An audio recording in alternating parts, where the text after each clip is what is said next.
chapter 2. After these things, when the wrath of King Ahasuerus was appeased, he remembered Vashti, and what she had done, and what was decreed against her.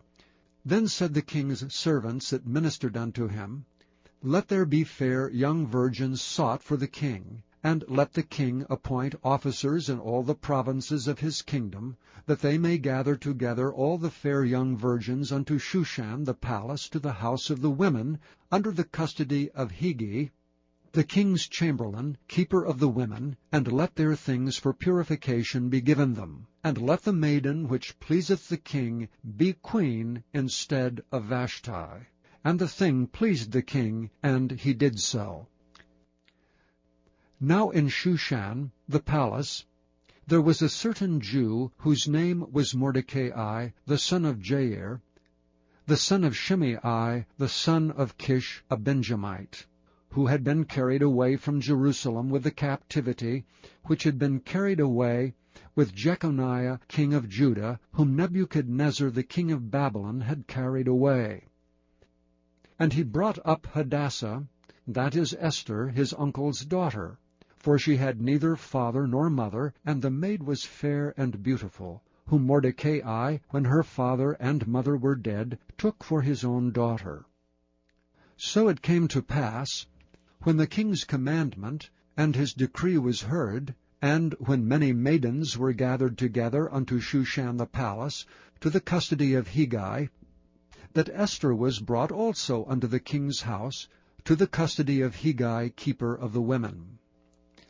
And the maiden pleased him, and she obtained kindness of him, and he speedily gave her things for purification, with such things as belonged to her, and 7 maidens which were meet to be given her, out of the king's house, and he preferred her and her maids unto the best place of the house of the women. Esther had not showed her people nor her kindred, for Mordecai had charged her that she should not show it.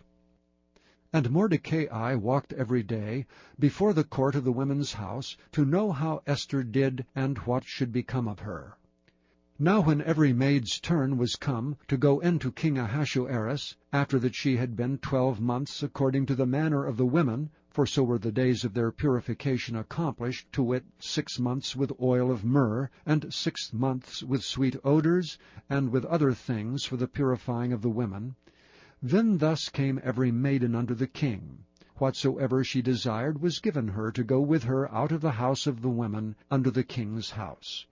In the evening she went, and on the morrow she returned into the second house of the women, to the custody of Sheashgaz, the king's chamberlain, which kept the concubines. She came in unto the king no more, except the king delighted in her, and that she were called by name. Now when the turn of Esther, the daughter of Abihail, the uncle of Mordecai, who had taken her for his daughter, was come to go in unto the king, she required nothing but what Hegai, the king's chamberlain, the keeper of the women, appointed. And Esther obtained favor in the sight of all them that looked upon her.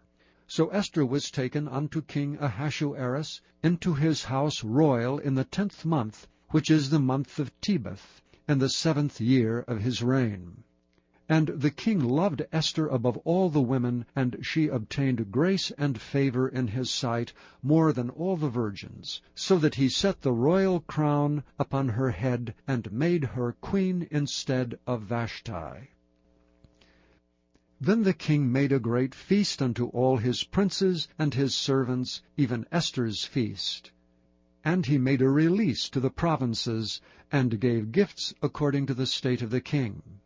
And when the virgins were gathered together the second time, then Mordecai sat in the king's gate.